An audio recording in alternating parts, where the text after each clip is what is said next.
2 minutes behind our anticipated start time.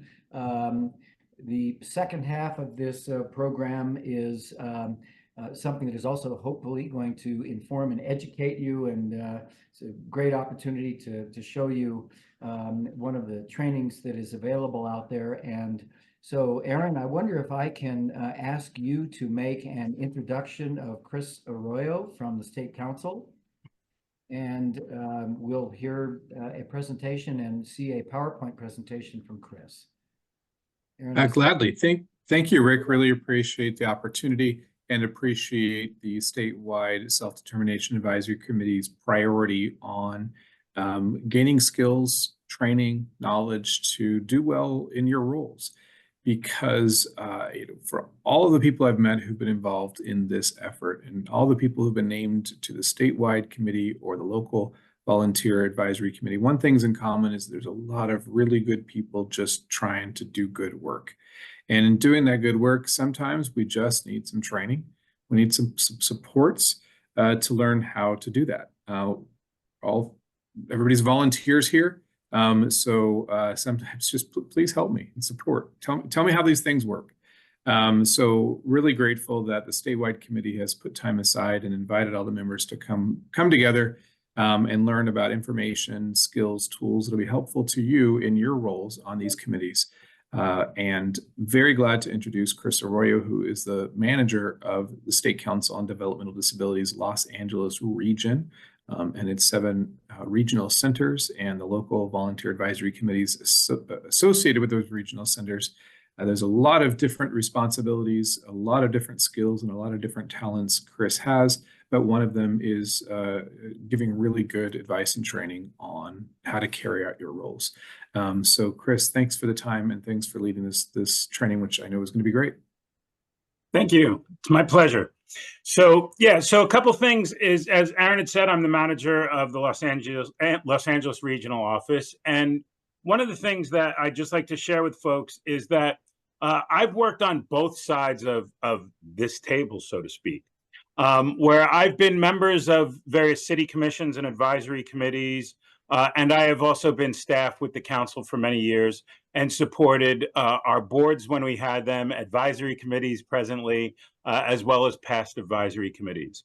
So a lot of the recommendations and a lot of the things that I'm going to be sharing with you today are both information that I've learned both as a participant on committees and commissions, as well as supporting those committees and commissions as well. So with that, let me share my screen. And you should see the presentation right now, which should be English on one side of the screen and Spanish on the other side of the screen. And so obviously this is intended for those of you who are chairs. And so we're going to be talking about the role of the SSDAC and the role of the members themselves, the role of the LVACs, and how to manage a successful meeting. That's pretty much what we're going to be focusing on. So the role of the LVAC and the local volunteer advisory committees is to provide oversight of the self-determination program. It's really to look at the program, see what's happening, make observations and recommendations to the regional center about what you're seeing.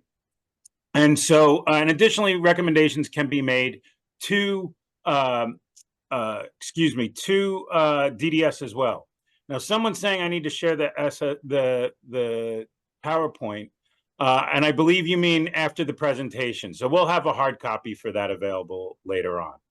So moving on, the statutory requirements are all outlined. So the role of the LVAC itself is all spelled out in the actual law.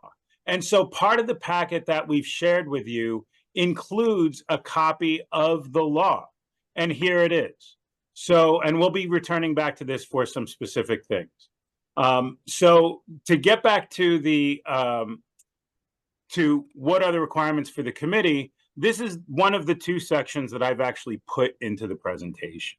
And so you can see the role of the committee, or the committee itself, shall review the development and ongoing progress of the program, including whether the program advances the principles of self-determination and is operating consistent with the requirements of this section, basically following the law, and may make ongoing recommendations for improvement to the regional center and the department. So recommendations are made to both the regional center and DDS. When they say the department here, they're talking about DDS. And so additional to that role of the LVAC, the law also identifies the regional center's role. And so to that end, I want to share my screen once again. And in section R, 7 through 9, which is again on the presentation, these sections that I'm highlighting on your screen, you should be able to see the PDF.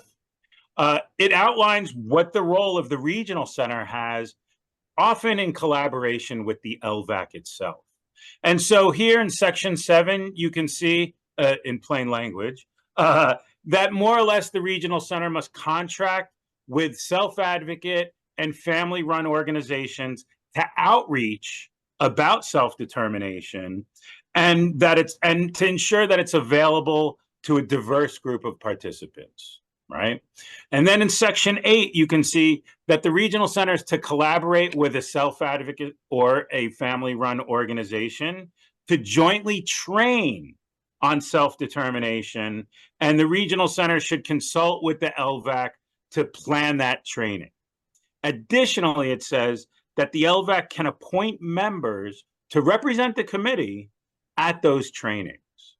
So that's something that I think some folks may not be aware of, and and so that information may be helpful in how you can better collaborate with the regional center. Additionally, and finally, with number 9, it basically says that service coordinators at the regional center, as well as the fair hearing specialists, the staff who manage the appeals that take place, that they all have to be trained in the principles of self-determination, the mechanics of the program, sort of the process, and the rights of consumers and families. And essentially, that training has to be conducted in collaboration with the LVAC itself. So the role for regional centers is pretty clearly defined right there in the law. So one of the first things I would recommend to folks as LVAC members or chairs is always go back to that statute to look at what that defined role is, and then you can make recommendations and take action consistent with that, with how it's defined there. Additionally, there are some DDS directives that further elaborate on the role that the regional centers have to work in collaboration with the LVACs. And so to that end, on 9/27/2022, DDS issued a directive. So one of the things I want to show you, I suspect many of you already know this, but I want to make sure that everybody knows this, is to get to the self-determination page, you go to the DDS website and you go to initiatives. And once you go to initiatives, you will see all the various initiatives, of course, of DDS, including self-determination. And if you click on this link, you can then get to the directives by clicking on this link. Okay, now in the presentation, we have a direct link to it. So you don't have to worry about navigating, but many of you know me as a trainer, I can't stop training. So I'd like to show you different ways of how to get to this website. But here are the directives that DDS has released. And as you can see, the one from July 2022, here we go, talks about the implementation and the support that exists, and we have the directive right here. And so you can pull this up, and part of the point of me showing you all this is to demonstrate as well that these directives are available in Spanish and many other languages that you see on your screen here: Arabic, Hmong, Japanese, Korean, and so on. And so ultimately, these are available. Additionally, let's get back to the presentation. So that 9/27/22 directive talks about the fact that the regional centers and the LVACs must work collaboratively to prioritize the use of available funds to meet local needs. So this is really one of the strengths of the LVACs, is to be knowledgeable about what's happening out there, what people need, right? And need is sometimes code for things people can't do, right? So needs of the community, what the challenges are, and to prioritize the use of those funds to address those needs, right? So that's something that's very key for folks to know. Additionally, there's another directive that talks about how the meeting should take place. And so once again, on DDS's website, there is a link to that October 31st, 2023 directive. And again, it's available in many different languages.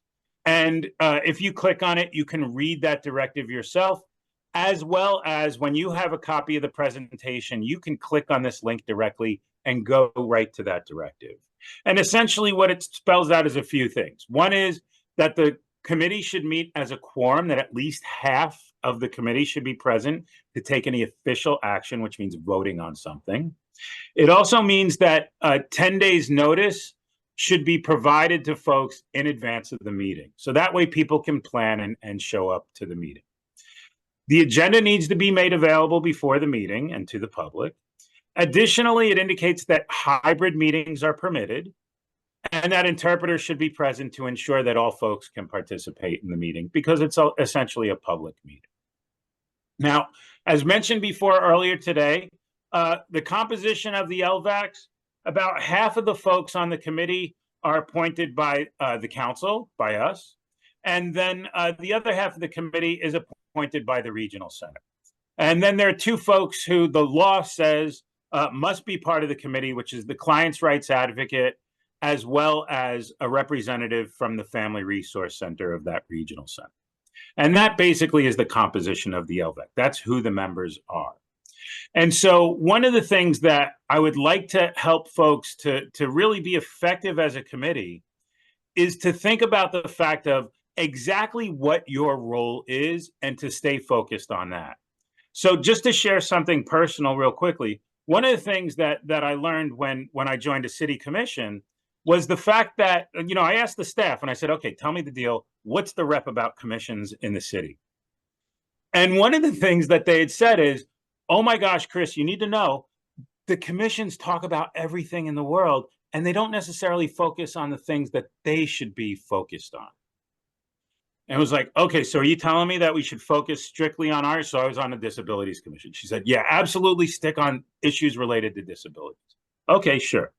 So the fact is that a committee, an advisory committee, a board, whoever it is, whatever their role is, the more you can focus on that, the more effective you're going to be, just straight up. And I have Who Do You Advise as a reminder to myself to make sure that you advise as an advisory committee, both DDS and the regional center. So your recommendations can go to either or both of those, okay? Now, getting to the composition of the committee, I see there's a comment or question, which is there a max or a minimum number of committee members? And there is not.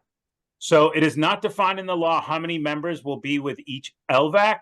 I can say that here in LA, one of the ways we did it was we worked with each of the regional centers and involved folks to identify what a workable number would be. And so here in LA, there's a very diverse number of groups. We have some LVACs that are 10 folks, others that are 12, 14, and that really depends on the regional center and what was needed for that community. Now, the Statewide Self-Determination Advisory Committee, we know the membership is the chair of each of the local committees or their designee. So if you as a chair cannot make it to the meeting for whatever reason, you can actually designate someone to act in your stead, to be a voting member, et cetera. And the law states that the SSDAC needs to meet at least twice per year. Okay, and as we know, that's been happening more frequently, especially with the advent of virtual meetings, right?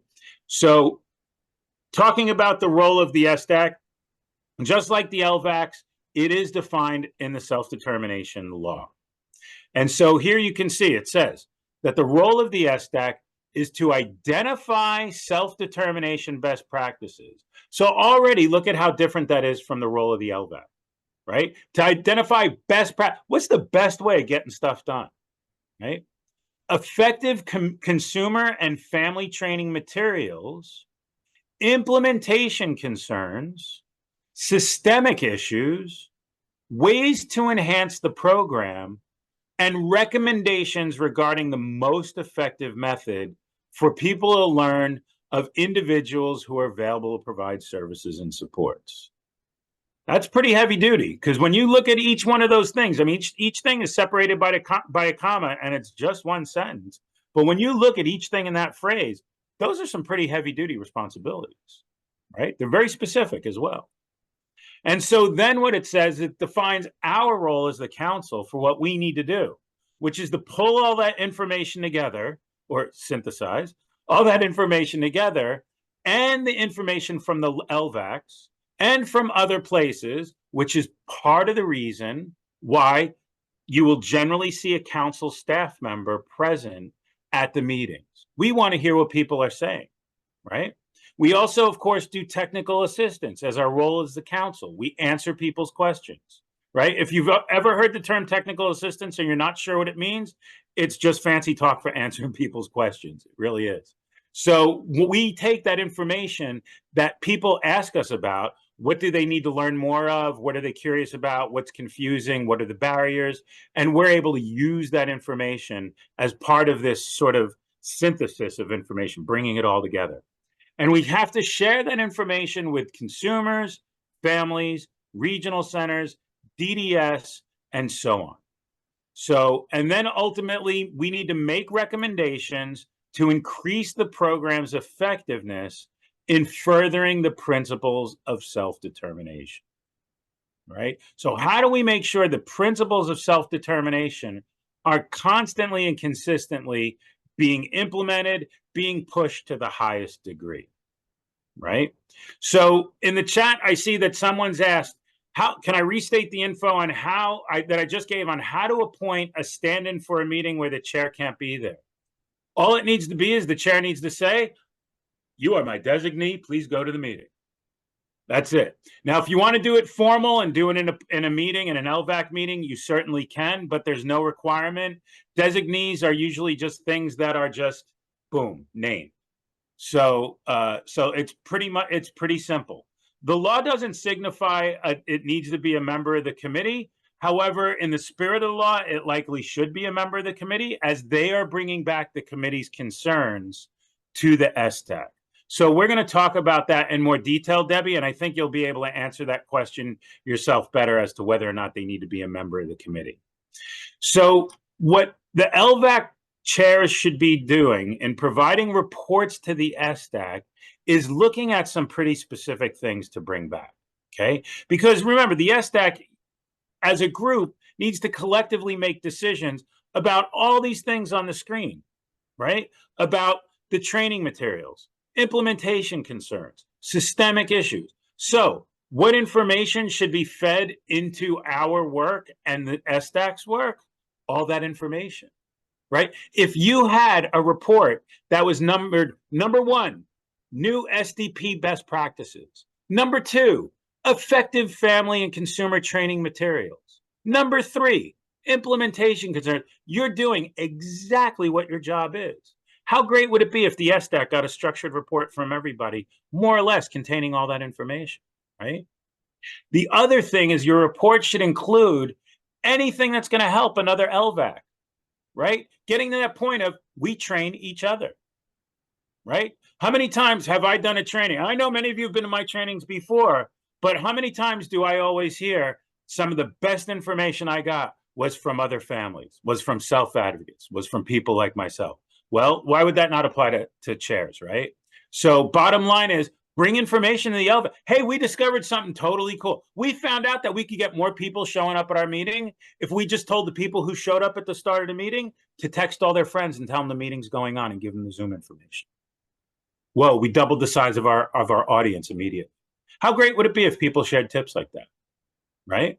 So, and then to bring info from the SSDAC to the LVAC. So when you go to the SSDAC meetings, you can take the information from the meeting and bring it to the LVAC, right? So part of your meeting you might want to include a 10-minute, 15-minute, however long it takes, but an item on the agenda to report what the SSDAC found, talked about, what some of the issues experienced in urban places and rural places are experiencing. That way, that information, you can alert people to things to be aware of, or you can just tell people, hey, look, this is something that's happening. It looks like we're moving in this direction. Let's see, how can we take our needs and put it through that lens and be able to give better input as a result of that, right? Or do better work and give better recommendations to the regional center because of our awareness of these trends, right? And so it can certainly include all these things, including the action taken, new systemic issues and barriers identified, policies and practices changed, right? And share successful strategies for other LVACs to copy. Again, train each other, right? That's really what can be done. I recall, so when North LA, speaking of local experiences, when North LA developed bylaws, do you know how many other LVACs were like, can I get a copy? Where can I get a copy? Who can I talk to about that? Everybody was excited about the bylaws because people are training and teaching each other, right? So share that stuff amongst each other. All right. Now, of course, everything we've said is all about furthering the principles of self-determination. Now, I've reordered the principles. So you may be used to seeing them in different order. Usually people list them in the order that it says on the law. Okay, but I like to list it in this order because it is a way to remember it. SCARF in English and CLARA in Spanish. So SCARF is support, right? The right to receive support, usually in the form of an independent facilitator, right? Confirmation that we go back to the person and we make sure that this program reflects their wishes and their desires. The authority to make decisions about your own program and choose who you get services from, right? Responsibility in managing your case, right? And dealing with troubleshooting with issues that may come up. Remember about support, right? You can get support from somebody to help you with that. And the freedom to be able to choose people who both are and aren't providers and to allocate funds in your budget and spending plan the way you see fit, right? So those are the principles of self-determination. And really, I think it's helpful for folks to be mindful of that when you're making policy decisions or when you're making decisions about recommendations you want to make. One of the best questions you might be able to ask yourself is to say, okay, we've identified this issue. What principle is this not supporting? And what kind of recommendation can we make to ensure it's supporting that principle? This can be the filter or the lens that you use to be able to make more effective recommendations, right? Because remember, when we looked at it, the LVAC and the SSDAC are all supposed to make decisions furthering the principles of the self-determination program, right? All right, so now we're going to get into the meat and potatoes of this, which is how do you manage a successful meeting? What are some things that take place? What are some things that you can do to make for a more effective meeting? One of the things, certainly, is ethical. Be ethical, right? So if you've got a conflict of interest, disclose it, right? Disclose it. One of my favorite things, we'll talk more about this in general. Ethical, be efficient and effective. Right? That's obviously one of the goals. We want to get a lot of stuff done in 2 hours, typically, right? And then you want to encourage participation and public interactions, right? We know how hungry people are in order to get information and understand more about the program or to share their challenges that they're encountering, right? And then, of course, the role of SCDD staff and regional centers. In order to have a successful LVAC meeting, I think that you need to have all of these components in the back of your head. So let's talk about that. First of all, with ethics, the first thing is SCDD, we have a professional policy for those who are appointed by us onto the committees. And essentially that professional policy is be nice to each other, be civil, be respectful. That's really it. Right? I mean, I can make it sound fancy and pull out really cool language from the policy, but it really is be nice to each other, be respectful. Okay. Even one of my favorite folks has given me language that I've used many times in the past, which is even reasonable people can disagree. And so let's figure out where are our disagreements and where can we come together so we can arrive at a compromise so we work something out that works for everybody. I love that because it openly acknowledges that, yeah, we're going to have differences of opinion sometimes, and that's okay. Right? And then the ethics. So the ethics piece comes in two parts. One is do you know who I am? If you want to see some of the best videos on YouTube, just put in your search box, do you know who I am? Because the most hilarious situations arise because people think that they're going to get out of a situation, usually with police or law enforcement, because of their position. And don't you know who I am? Right? So please don't think that because you're a member of the committee that you've got some special powers now. Okay, you're a member of a committee that can provide recommendations to folks. The other thing is conflicts of interest. So if you're making decisions about money, for example, and you're on the board of an organization or you're a staff person at an organization that's going to apply for that grant money that the regional center can provide, don't participate in that decision, right? You want to make things to be transparent. There is nothing wrong with a conflict of interest. As a matter of fact, with any group that I see in the community, I tend to expect that somebody somewhere is going to have a conflict. And the reason why is because you're on the committee. Like, you're already involved in community work. You're probably already involved in many other things in the community. Inevitably, that is likely to turn into a conflict at one point or another. And that's okay. The best thing to do is to say, hey, everybody, I got a conflict with this thing. I shouldn't participate in this conversation. So I'm going to mute myself. I'm going to turn my camera off, and I'll come back onto the call when we're done with this. And that's all you got to do, right? So, and the conversation will move forward without you. Now, if you're not sure what to do if you've got a conflict, I'm going to tell you right now, I've helped people for decades to figure out if they've got a conflict. And when it comes to me, I can't do it. I cannot objectively look at my own situation and go, I think I got a conflict, but I'm not sure. So what do? I speak to a colleague. I speak to somebody else.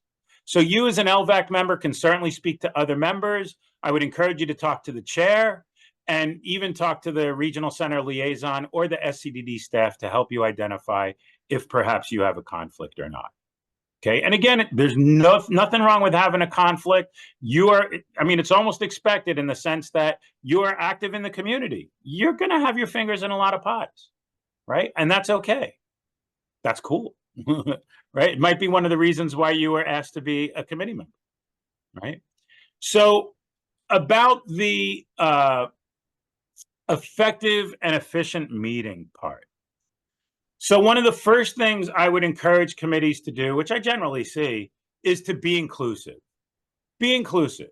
So one of the things that I hear from self-advocates is that they tell me, they say, Chris, sometimes it's hard to know when to jump in. I don't know when to be able to talk. Sometimes I feel like I can't get in there. A lot of people are talking. So one of the things I like to suggest to chairs is start with self-advocates, right? Start with self-advocates. And then the other suggestion that I would have is that everybody speaks once before someone speaks twice. This can help slow things down and focus people, right?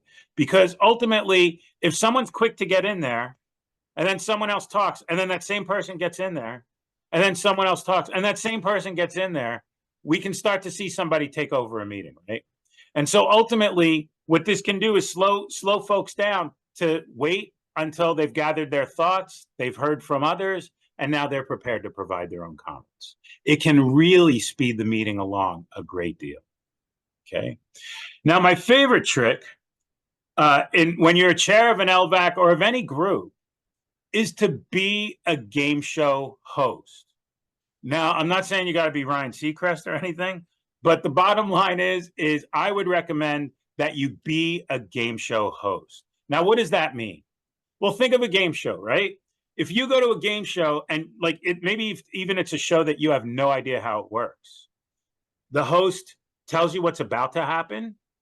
They tell you what is happening, and then they tell you what just happened. That is perfect for an LVAC meeting, right? Because most people, look, when I do trainings, many of you know, I say the same thing like 3 different times before I move on to a new point. And why do I do that? Because a lot of times if we say something one time and breeze on to the next point, a lot of times people are still absorbing the thing that you said before they're ready to absorb the new point, right? I like to pause to help people absorb what I'm saying. I like to repeat things in different ways to drill those points home, right? I also like to pause for dramatic effect. And the thing is that don't we see game show hosts do that stuff all the time? Right? They repeat these things over and over again, right? To the point where we laugh, right? We can imitate the Jeopardy game or whatever your favorite game show host is, but we can imitate them, right? So the other thing is a good game show host tells us the goal, what's going to happen. So the chair can say, okay, we're going to have on this agenda item, and this is what I'm hoping we walk away with. This is what I hope our outcome, our deliverable is, right? And a good LVAC chair, a good game show host, can say, here's our options. I think that on this issue, we may want to do A, B, C, and maybe something else I haven't thought of. And what does that do? It speeds the conversation along. It brings up the obvious choices so that we don't have to hear from 4 different people and take up time in the meeting to be able to hear what those obvious choices are, right? So the chair can help speed that along by providing those choices. Well, at the same time acknowledging, hey, give me some new choices that I didn't anticipate, right? Let's all talk about these things because it's important that we get to the best decision, right?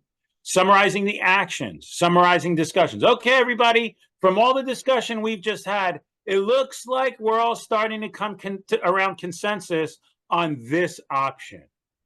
Are there any other points we want to talk about before we vote on how we're going to move forward with this option? Right? It's a very easy way of summarizing what happened and at the same time, making sure everybody's on the same page.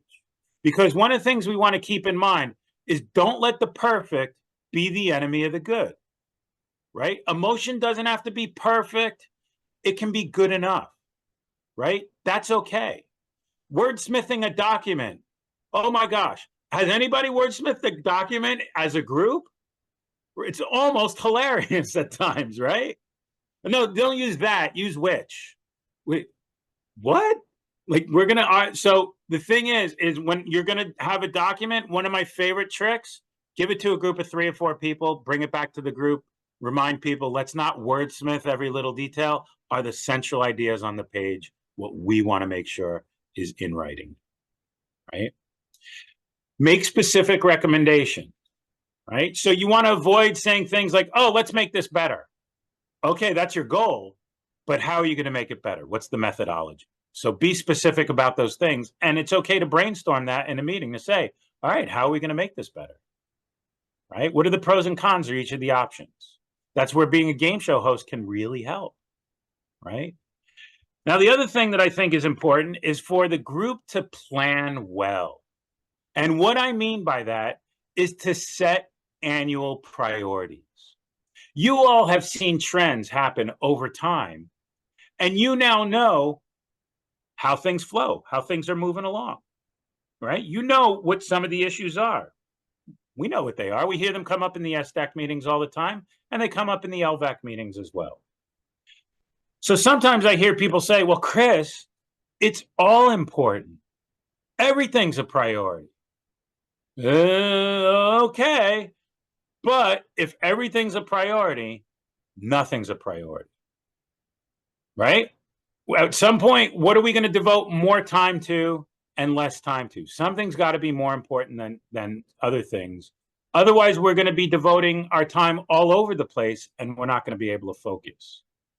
Now, one of the reasons why I recommend this is partly to focus, but also as a chair, setting the priorities together with the entire group, with input from the public, can really help you focus on what goes on that agenda. How many times, I can't tell you how many times I've heard from chairs who've said, man, oh man, Chris, like there's a million things and this agenda just keeps growing and growing and growing. And by setting priorities, you can be able to focus in on what are those things, right? What are those things that are going to make it onto the agenda? And if something new comes up, does it fit within one of those identified priorities, right? And to do it inclusively, right? And we're going to talk a little bit more about that in a minute. And then use the principles of SDP and the Lanterman Act to guide your agendas and your decisions.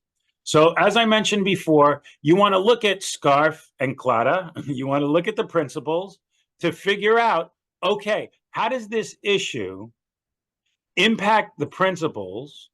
And how do we change, fix, adjust, make a recommendation about this issue so that the principle is more solid, that we're more in line with what the principle is seeking to do, right? All right, the other thing is, I am a big fan of the tail wagging the dog.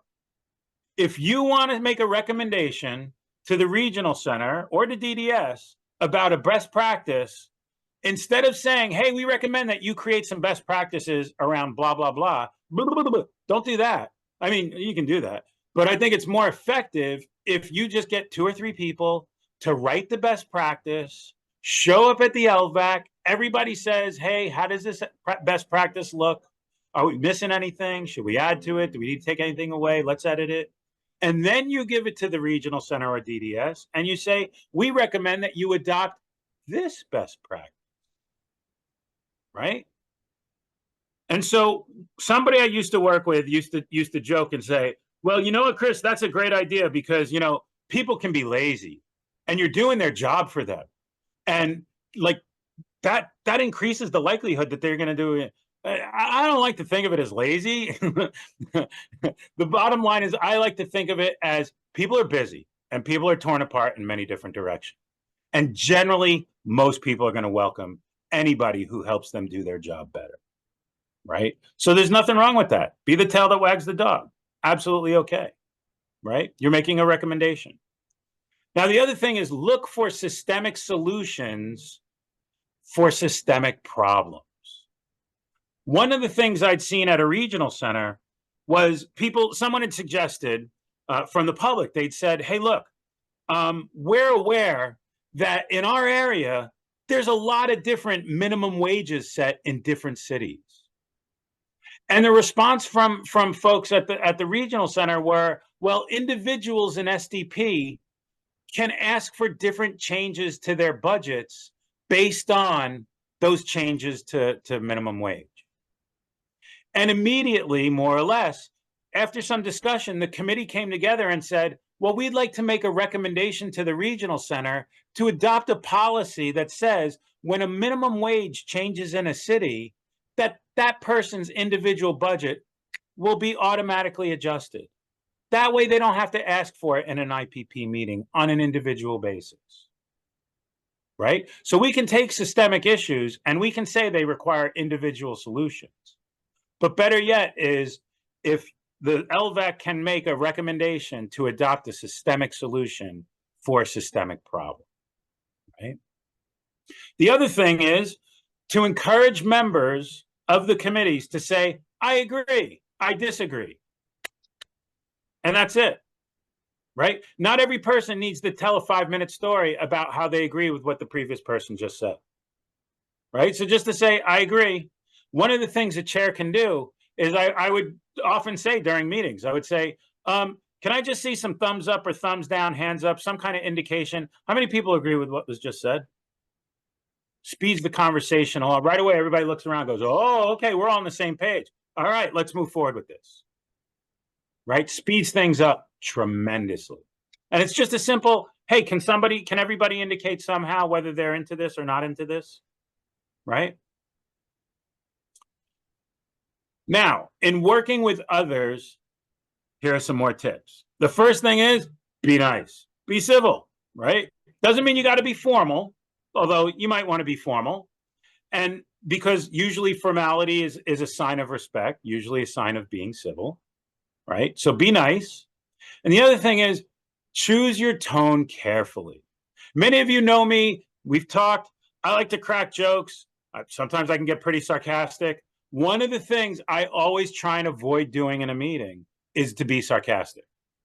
And the reason why is because there will always be at least one person who thinks I'm being dead on serious, right? So I would say avoid sarcasm as much. It's okay to joke around, clearly, right? So long as you're being respectful of people and you're not joking at someone else's expense. The bottom line is, if you're going to joke, fine, but I would avoid sarcasm, generally speaking. The other thing is, I would generally try and avoid using the word but, right? Because usually we can see it coming and we kind of brace ourselves with it. Hey, I really like working with you, but, right? So try and use the word and instead. I really like working with you, and I think we've got an opportunity to even work better together in the future. Very different than I like working with you, but I think we made a misstep here before.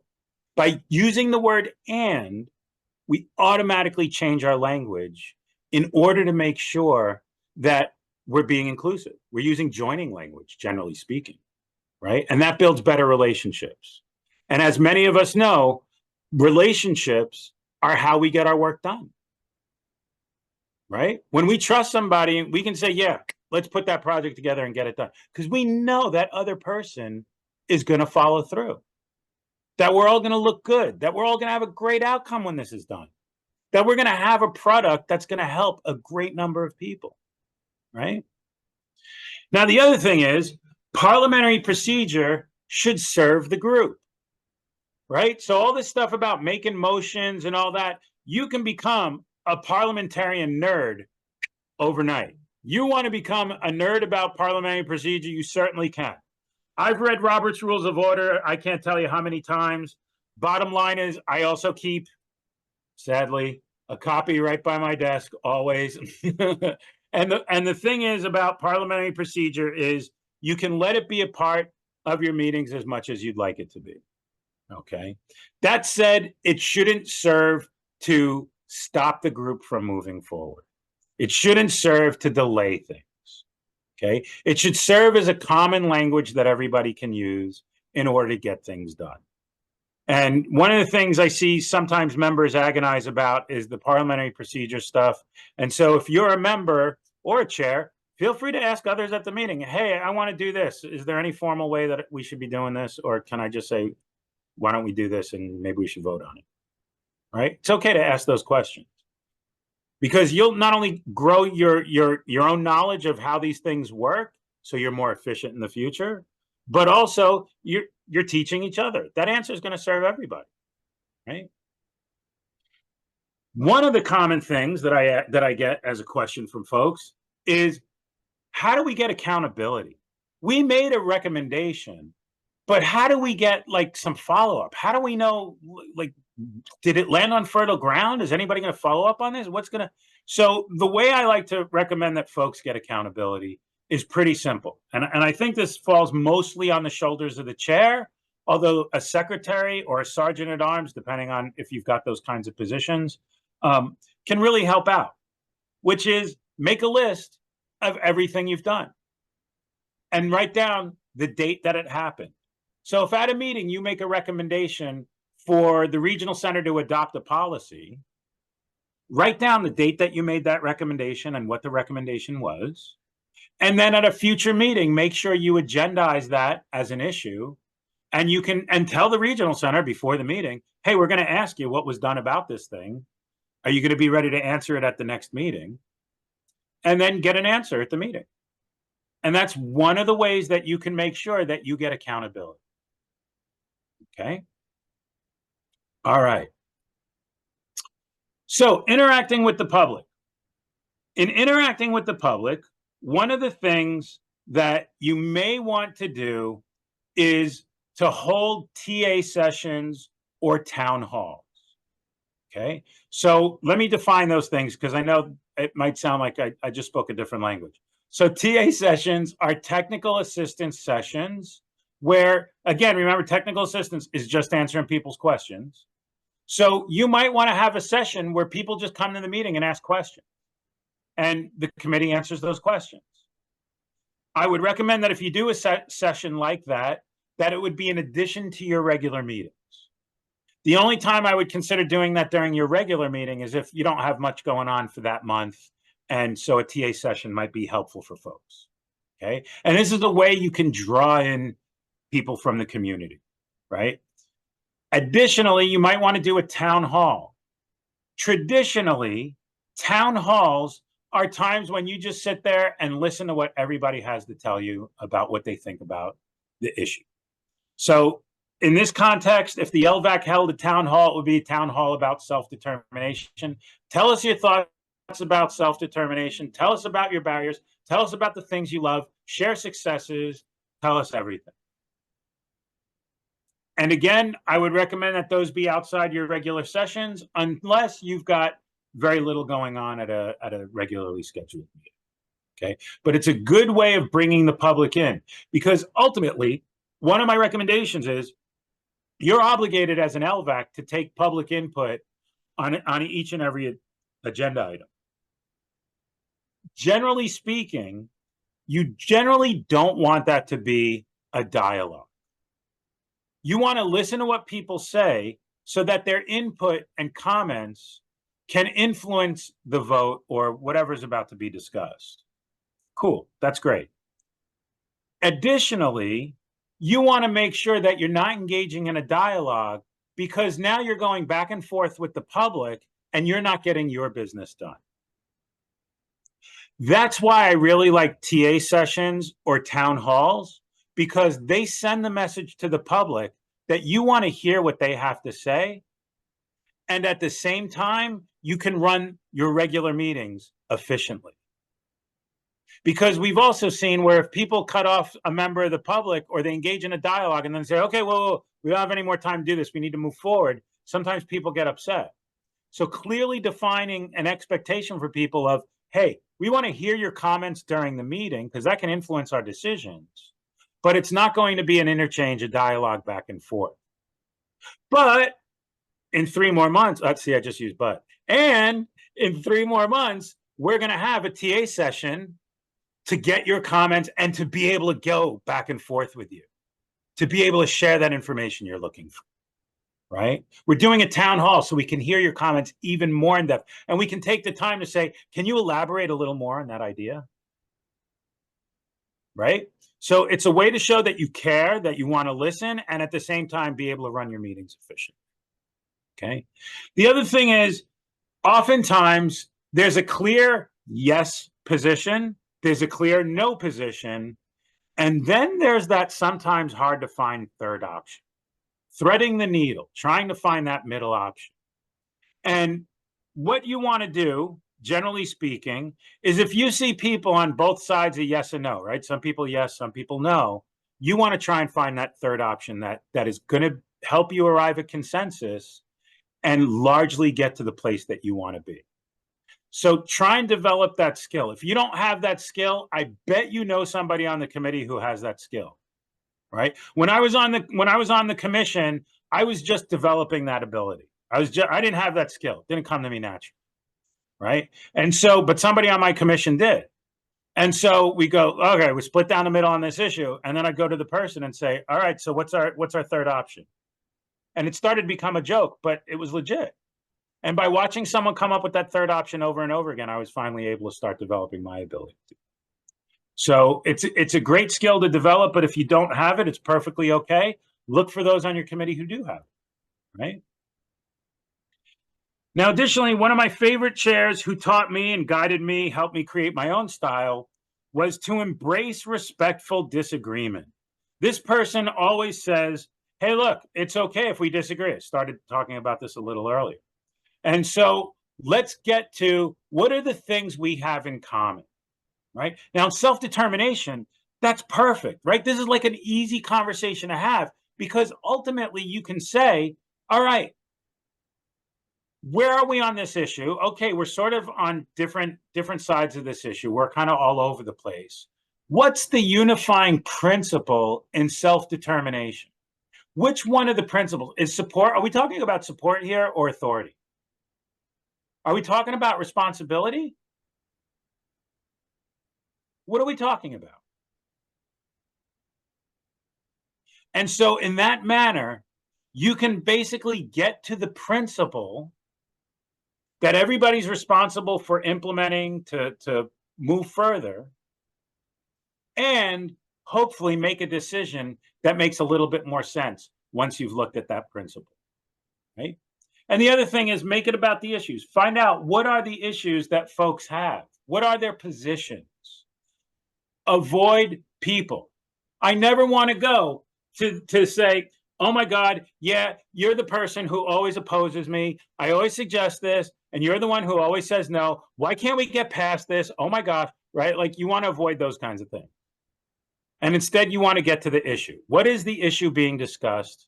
What is the topic? What is the position? And how does that further the principles of self-determination, right? And so you've heard me mention consensus a few times already. I love consensus. Consensus is fabulous. And the reason why I like it is because how many times have you seen in a group or even heard people say, man, they never do what I want them to do.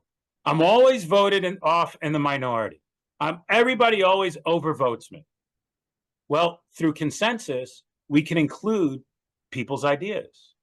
And people don't have to feel alienated. People don't have to feel like they're not a part of the group, right? People vote with their feet, right? People vote with their feet. They won't show up if they're not happy, right?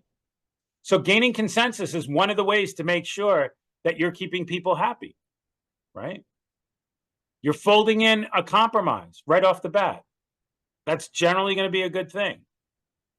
And so when you speak or anybody speaks, you want to try and be dignified. All these things on the screen, I don't want to read them, but you want to be logical, clear, accurate, useful, short. Why? Well, short because we want an efficient meeting, right? So getting your idea out there quickly and efficiently is perfect, right?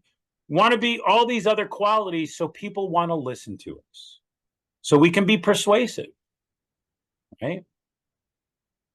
And then managing public input, like I said before, we don't want to make this an exchange back and forth, because again, you're not being able to move your meeting forward, okay? Stay focused. What's your goal in that agenda item?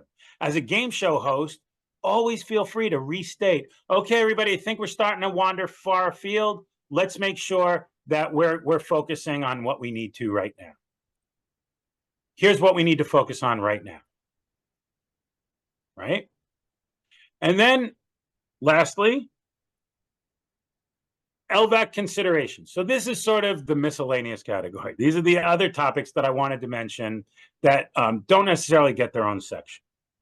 So some of the things that the LVAC that may be helpful for you in doing your work is to understand the role of SCDD staff and the role of regional center staff. Now, regional centers are the hosting agency. They should be there to help the LVAC get its work done. Now, that said, when it's time to get work done, that should come from the LVAC. The regional center should be there like, okay, yeah, we'll forward that to DDS for you and we'll copy, right? They can help with some of that logistical stuff, okay? That's their role. Their role as the hosting agency is to support the LVAC, and that support can happen to varying degrees depending on the resources that can be devoted to, okay? For SCDD staff, we're there because we support self-determination. We're there to answer any questions, provide technical assistance that people may need. That's one of our central roles as an organization. And we're also there to be eyes and ears for the council, because remember, part of the SSDAC is to take that information, and then the council has to fold all that information in together from various sources in order to generate those recommendations. And so SCDD staff are generally at the LVACs in order to be able to be the eyes and ears and bring that information back. And as Rick says in the chat, it is absolutely important to define that role of regional center and SCDD staff. And based on some of the things you've learned here, the bottom line is you might have something to bring to that table to say, well, I learned this and that, and it makes sense to me for the following reasons, right? The other thing the LVAC wants to do is, of course, and I think this has been worked out, but you may want to revisit this periodically, is how often and when the LVAC meets. If you want to have town halls or TA sessions. When I was a commissioner, we did this twice a year. We did town halls twice a year. That was what we had decided, right? And we know people vote with their feet. So look at your audience sizes. That can tell you, that's a good gauge to know if what you're doing is resonating with people or not. Again, tell people to show up. When you have the meeting and 10 people show up at the meeting, 20 people, 30 people, tell them, hey, look, please click the little shield in the upper left corner of your Zoom window, get the Zoom room and passcode. Please share that with your friends and ask them to come join the meeting right now. I guarantee you more people will show up at the meeting if you do that. And then finally, the structure. How many officers do you want to have? A chair, vice chair? Do you want to have a sergeant at arms, a secretary? What positions do you need and what purposes will they fulfill? Right? All the myriad of other miscellaneous issues that we know are part of this, you might want to schedule a meeting where all you do is talk about those things and decide upon them as a group. And then bylaws. Do you want to have bylaws? Some groups absolutely want to have bylaws. Some already have developed them, quite good ones that can act as a model or a template for others. And some groups say, no, we don't want bylaws. We want to have our space to breathe. Okay, cool. Whatever works for you. But at the end of the day, that's this presentation. If you'd like to join our mailing list, please feel free to send an email to losangeles@scdd.ca.gov. Not only will we add you to our local mailing list, but also we will share that with headquarters and you will get emails from SCDD from the council as a whole. So thank you very much. And I'm happy to answer questions as time allows. Chris, thank you so much, Chris. Rick and, well, I'm going to tag team Rick, Aaron, and Chris for your advice for this. Lulu has a great question. Do we need to give a 10-day notice if we move our local LVAC meeting? To me, I interpret that as a Bagley-Keene requirement and a best practice, but I'll turn it over to leadership to answer. It's part of the DDS directive that a 10-day notice is provided. So, and that's basically that. Unless somebody has something to add. Thank you. I love the answer, you. Chris, because it doesn't address the question that we have had, which is whether Bagley-Keene is applicable. I think your answer is spot on. You go with the directors and the directives, and it makes sense when you think about it. You want to be able to provide notice to members of the public and other committee members and staff in advance so that they can put it on their calendar and prepare for a meeting. So it's, you know, a lot of these things are guidelines and are not necessarily rules, but we've avoided the philosophical discussion of the maybe not so philosophical discussion of the applicability of the Bagley Act, Bagley-Keene Act to LVAC meetings. I see Lori has a comment, Chris. Yeah, and it is should. I just pulled up the directive and I'm actually in the process of copying and pasting what it literally says in the directive. And it does say should. Lori is absolutely correct. Here we go. But not must. Correct. Another question that came in through the Q&A is, it seems that the regional centers do not know their part of their role. We've seen many LVACs being denied access to participating in any trainings by the regional center. I feel like that is a question for Rick. That is something that we could take through public comment, that the chair should also bring back to this committee, but I'll turn it over to you. Well, so I have a very specific view of what not just the role of staff is, but also what the authorities are. And one of the takeaways that I have from Chris's excellent presentation today is that, we get to set our rules within limits. We, meaning committee members. It's our committee. It's not their committee.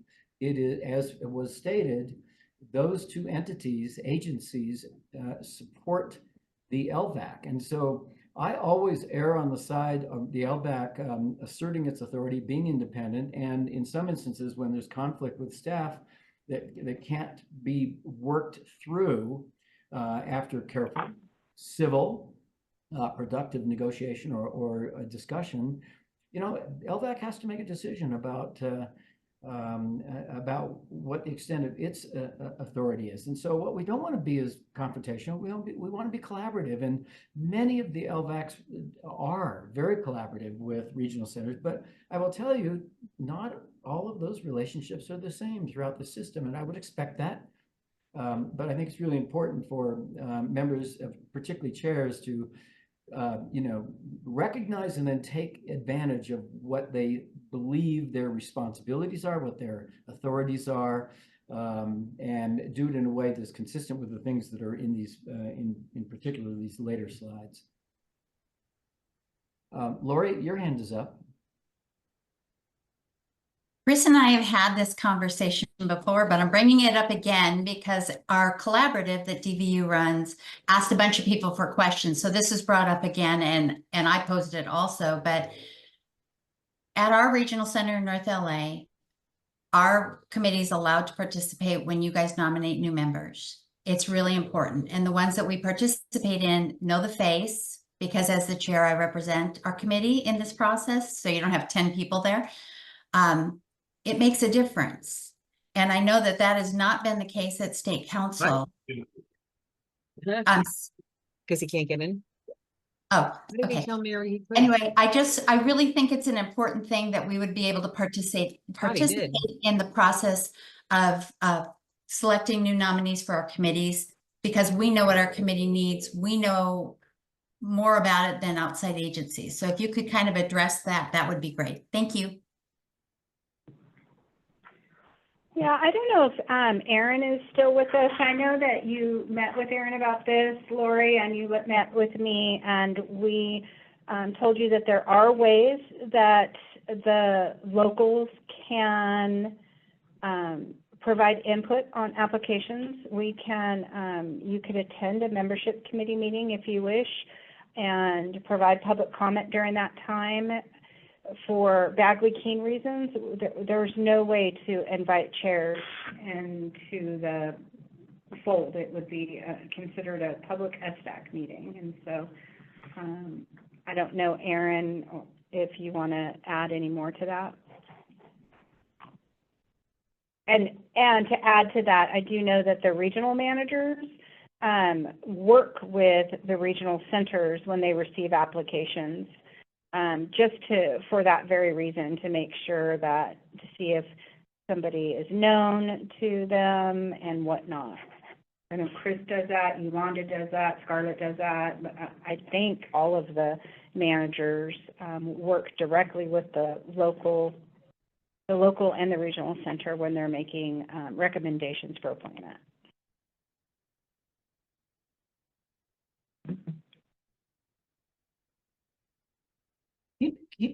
I think Aaron jumped off. I can't help but saying that. Keep in mind this.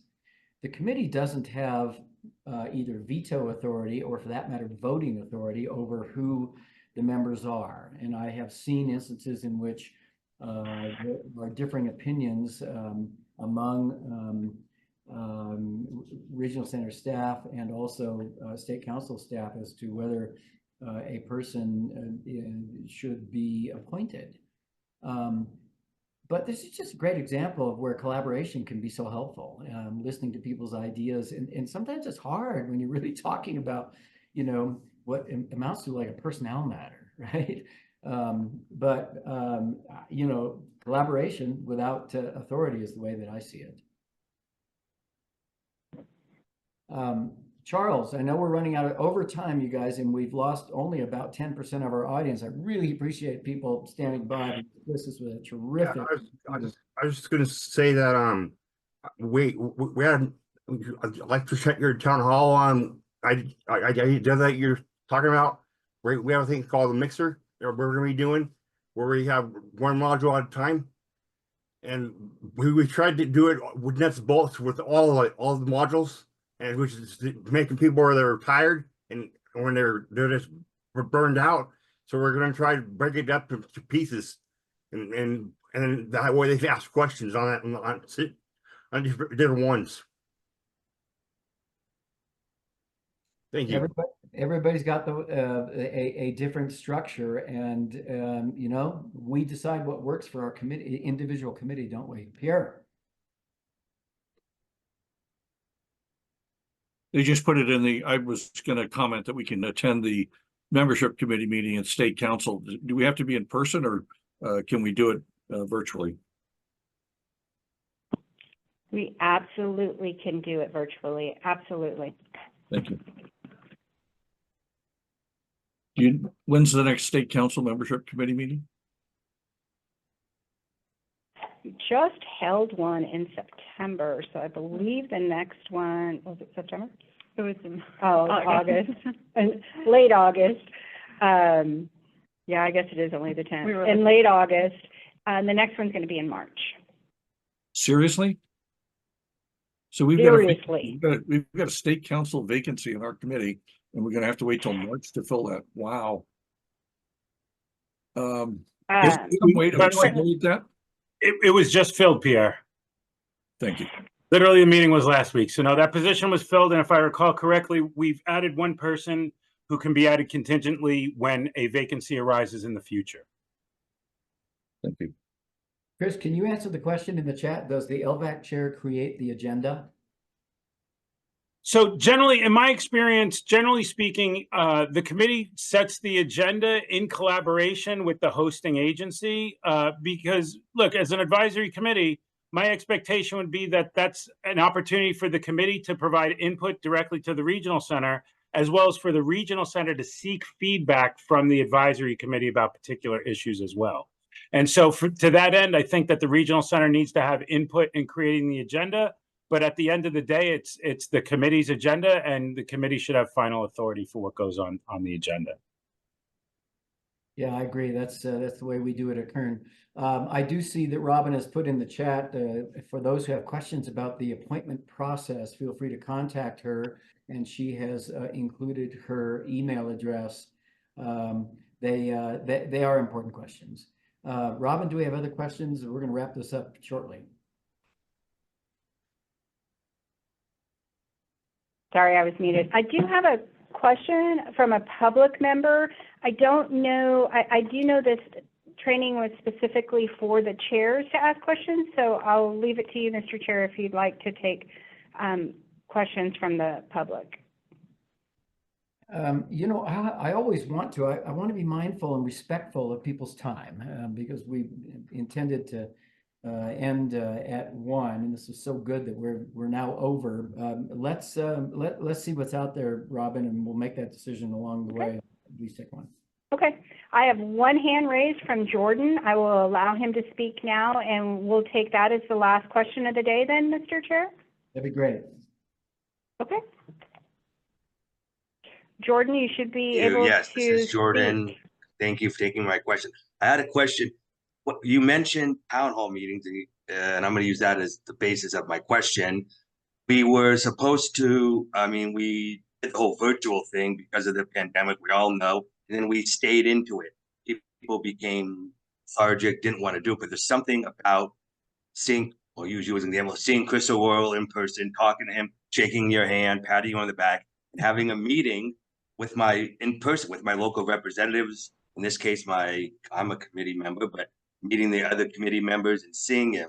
And it seemed to be a pushback, not just on my regional center, but a lot of regional centers who ever want to do meetings in person. They seem to say, oh, they come up with a million excuses. You see a guy zooming from his car or somebody. you know, I have this, I have that. And I tell them, I say, you know what? You had all these issues before the pandemic. You had kids before the pandemic. You had work before the pandemic. You had this before the pandemic. You showed up to, but you were on the board and showed up to the meetings. So I don't see, you know, and I think it's important just to note that we need to get at least part of our meetings, or at least the town halls, twice a year, so people can meet us and talk to us. Say that, you know, that's just my, you know, I'm getting people back into the room, you know, getting the work done. I don't know what your thoughts are on that, or how to get that done, or should be done, or do we just leave everybody on Chris, the web and that's it? Final word from you, Chris. I think that would fall in the miscellaneous category at the end of the presentation there, which is one of the issues that the LVAC can certainly decide upon. You know, like I said, in my past experience, we decided to do town halls twice a year because we wanted to provide people with that sort of more open format, not have to follow an agenda, listen to the public. There's no reason why the LVAC couldn't decide to hold one meeting in person once every quarter and hold the other two virtually, or sort of any mix and match combination you can imagine. So I would say that the LVAC itself can do it. And, you know, I think that the chairs may want to agendize those issues maybe once a year, maybe during the annual priority setting, to just sort of talk about those issues to see if folks want to try something a little different. So, I mean, ultimately, I think it's up to the LVACs, and they've got the freedom to decide that. Yeah, well, that's as a final statement, it just encapsulates everything in my mind. Chris, I really do appreciate the work that you've done for us today. I thank everybody for coming and staying over for 18 minutes. We got a lot of information out, and I hope the chairs will take that back to their committees. This is just a really good opportunity, I think, to jumpstart in a number of areas. And so we will see you. Speaking of town halls, we're going to have one at the end of the year. I believe the first or second week of December. I'm not sure of the date because I don't remember it, but we're going to have another town hall. So that's coming for our final meeting of the year, the SSDAC meeting of the year. We will see you all then. We'll give you plenty of notice, but thanks so much for your questions, members of the public, and in particular, the presenters from DVU as well as from State Council. And with that, we're going to sign off, and we'll see you again in a couple of months.